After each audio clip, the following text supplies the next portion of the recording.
can't help but smile. Do you know how much I love you? You put my favorite song on. I need to do a little demonstration. In this video, we're going to talk about what do you do when you feel your needs are not being met by your spouse. So what we have here is we have a sun with the flower, dirt, and a little love pot. So each of us have a love pot. We have things that we need to feel valued, to feel fulfilled. And our we can be fulfilled through acts of service or through gifts or words of affirmation or physical touch. Whatever our love language is can be a way to fill our love bucket, can be a way to show and increase value with us. And so when we have this sun here, it's hot. Let's just say we are watering. Um, we are watering in the morning. We're putting water to our flower so it will grow. And we give our spouse a lot of attention. As we give our spouse that attention, it's good, the water is there, but these little dots at the bottom, or these little slits at the end of a pot, the water starts to trickle out. And as the sun gets hotter, as the day progresses, this water, the things that we've nourished this flower with, start to dry up. And this might be the morning, and then this might be tomorrow, and then a couple days later, our love bucket dries up. A couple hours.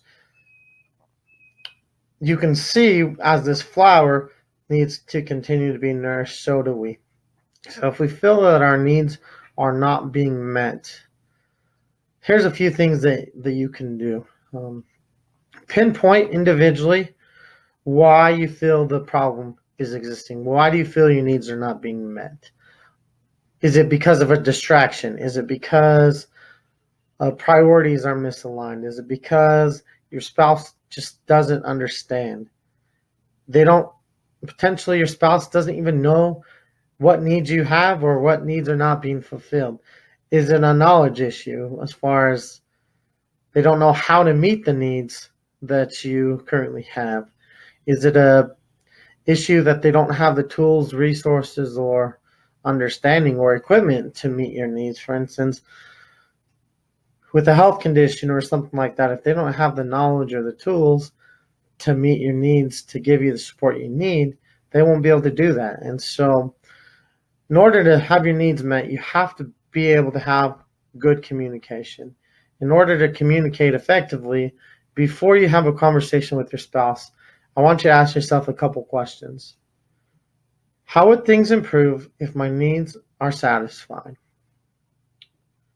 What is required to meet my needs? Have I actually told my spouse my needs? Was it clear and direct? Or was it a roundabout way? Or did I just leave a hint or a clue about what my needs are?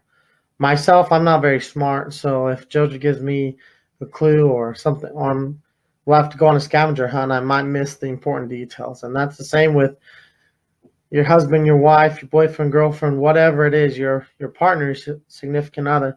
They too might miss the clues. If they are left to guess what your needs are and how they will be fulfilled, or what is not being fulfilled, the chances are not very high that those needs will be met. But if you will ask those questions to yourself, how would things improve if my needs are satisfied? What is required to meet my needs? Have I actually told my spouse my needs? Answer those questions for yourself and then figure out how to take that information to your spouse. How would things improve if my needs are satisfied? I'd be more happy. I'd have more energy. I'd be willing to serve more, that type of thing. What is required to meet my needs? To meet my needs, I need more time. I need more attention. I need you to be when you're home from work, I need you to be present. I need you to eliminate the distractions. I need Facebook to be put away. I need my time. Something like that. And now that you identify what life would be like if your needs were met, and then you've identified what is required to meet your needs. Now, actually have the conversation with your spouse. Schedule a time, a family council, to sit down without distractions at a time when both of you can be calm and say, I have needs X, Y, and Z. You can help me and support me in fulfilling these needs by doing this. And clearly lay out what it would take for your needs to be met. And then tell them the next need. Tell your spouse the next need. And then ask for understanding. Ask them if they even knew that they weren't meeting your needs. Ask them how they feel about your request. Ask them if there's something that you can do for them to help them facilitate meeting your needs better. This can be something that causes a lot of contention in relationships. It can also be something that can cause a lot of heartache and sadness and frustration and arguments. If you feel that your needs are not being met, if you're not being fulfilled, you're not being valued, that can be very tough. And when we try to address those needs, often what happens is we get frustrated, we get angry, we start to blame our spouse. Well, you should have known better. You should know that I need this. You should know that I need you to do this. You didn't do this, and that's why I'm not satisfied. All these things are negative. Nobody wants to resolve any concerns when that is how the approach is taken. So when you have this conversation, make sure that you're very gentle, that you're calm, that you do it in a way that is not attacking, do it in a way that is not making someone feel shame, but doing it in a way that, look, here's the circumstances. I want a solution. This is what I'm trying to do to accomplish this solution, and this is what we can do together. It's not something that needs to be done alone. We all have needs, and they can be met through communication. But typically what happens is we don't communicate very well, and our needs go unmet. The longer we go without our needs being met, or the less desirable this flower looks. And what I mean by less desirable, it starts to dry up. It doesn't have a good structure. And we too can look that way too. When our needs are not met, we become closed off, we become quiet, we become sad, maybe even depressed. And these things are not what we want in a relationship. We want a strong, healthy flower. We want a nice, cool breeze. We want the sun to be shining, but not so intense that it's drying everything up. And with this flower, it needs constant attention. It needs the proper preparation and care to take care of this flower.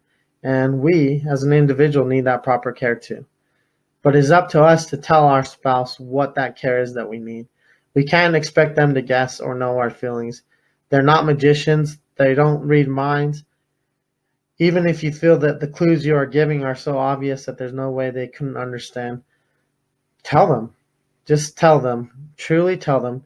Be honest, be open, and be humble. Be willing to accept advice or recommendations from your spouse. When you have the ability to communicate back and forth with your spouse, you can be the strong, healthy flower instead of one that's wilted up and wants to disappear.